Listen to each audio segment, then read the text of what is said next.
वैद्यपुर नामक एक गांव में घनश्याम कहकर एक गरीब आदमी रहा करता था। उसके छोटे से एक बगीचे में जादुई जामुन का पेड़ था, जिस पर रोजाना अनगिनत जामुन उगते और उन्हीं को तोड़कर घनश्याम उन्हें बाजार में बेचने जाता। जामुन ले लो जामुन, ताजा ताजा खट्टे मीठे जामुन, दाम में और स्वाद में एकदम फर्स्ट क्लास। जामुन ले लो जामुन, जामुन ले लो जामुन। अरे वाह, जामुन की खुशबू तो वाकई में लाजवाब है। मुझे टोकरी भर के जामुन दे दो। घनश्याम, तुम्हारे यहाँ के जामुन तो सच में बहुत स्वादिष्ट होते हैं। इतने अच्छे जामुन तो मैंने कहीं नहीं खाए पूरे भारत में।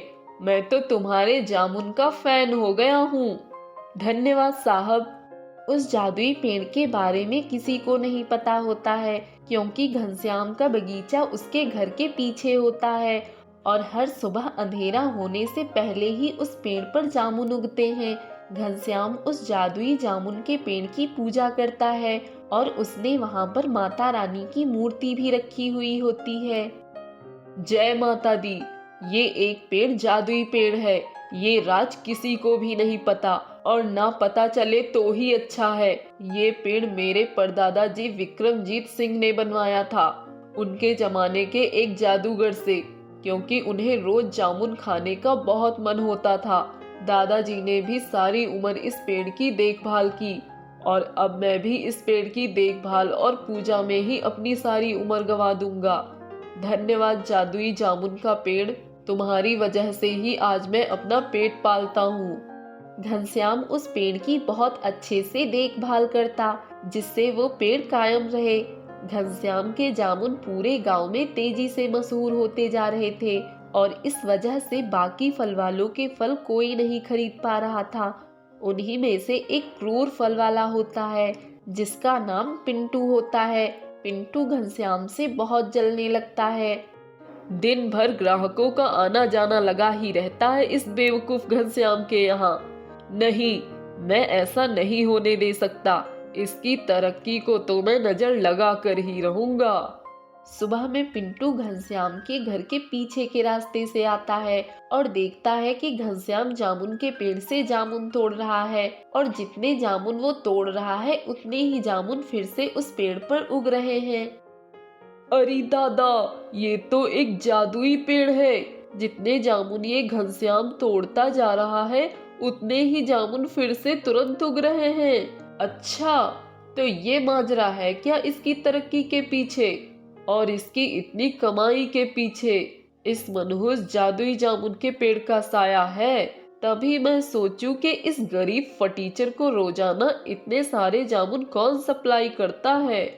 घनश्याम सारे जामुन को टोकरियों में भर देता है और मुस्कुराते हुए कहता है, चलो, अब सारे जामुन बेचने के लिए एकदम रेडी हैं। जय माता दी। बोलो सच्चे दरबार की जय। इस जादुई जामुन के पेड़ को तो मैं छोड़ूंगा नहीं। घनश्याम बाजार में जामुन बेचने के लिए जाने ही वाला होता है। तभी एक कुल्हाड़ी से पिंटू उस जादुई जामुन के पेड़ को काटने जा ही रहा होता है कि तभी वहां पर आसमान से उड़ता हुआ एक शेर आता है, जिसे देख पिंटू पूरी तरह से घबरा जाता है और उसके हाथ से वो कुल्हाड़ी नीचे गिर जाती है। अरे अरे, एक शेर, वो भी उड़ने वाला? नहीं। ये सब सुनकर घनश्याम भी घबराहट के मारे उल्टे रास्ते लौट आता है और जादुई शेर और पिंटू को देखता है और देख दंग रह जाता है। मूर्ख आदमी, तुझे क्या लगा तू इतनी आसानी से इस पेड़ को काटेगा? अरे दुष्ट आदमी, तू जानता भी है कि ये पेड़ क्या है और कितना पुराना है? अरे अरे, मुझे माफ कर दीजिए जादुई शेर, मैं पागल हो गया था, दिमाग बंद पड़ गया था मेरा, इसीलिए इस पावन पवित्र पेड़ को काटने के लिए निकल पड़ा था मैं। चुप रह तू, मैं जानता हूँ घनश्याम की बढ़ती सफलता देखकर तुझे रहा नहीं गया और तू उसे बर्बाद करने के लिए यहाँ पर इस जादुई जामुन के पेड़ को काटने के लिए भागा दौड़ा आया। मैं जादुई शेर हूँ, माता रानी का। आज तुझे छोड़ूंगा नहीं हैवान। पिंटू की सच्चाई जानकर घनश्याम के पैरों तले जमीन खिसक जाती है और वो एकदम से चौंक जाता है। गद्दार आदमी पिंटू, तुझसे ये उम्मीद नहीं थी। तो मैं क्या करता घनश्याम, तुम्हारे कारण मेरे फलों को कोई खरीद नहीं रहा था। गांव में जिसे देखो बस तुम्हारे जामुन के पीछे ही लट्टू हुए जा रहे थे। और जब मुझे पता चला कि तुम इस जादुई जामुन के पेड़ को तोड़ते हो और बेचते हो, और तब मेरा गुस्सा 7वें आसमान पर चला गया। लेकिन अब तुम्हारी 7वें आसमान पर जाने की बारी आ गई है, क्योंकि तुमने न सिर्फ जादुई पेड़ को काटने की हिम्मत की, बल्कि तुमने माता रानी को भी चोट पहुंचाने की कोशिश की है। और इसलिए ही मैं स्वयं धरती पर प्रकट हो गया, अपनी माता रानी की सुरक्षा के लिए, तुझ जैसे दुष्ट का संहार करने।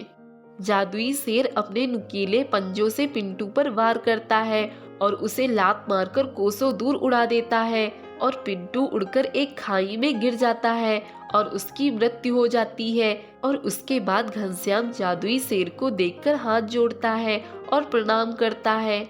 जादुई शेर को मेरा प्रणाम, मुझे माफ कर दीजिए। मैं इस जादुई पेड़ के राज को राज बनाकर नहीं रख पाया।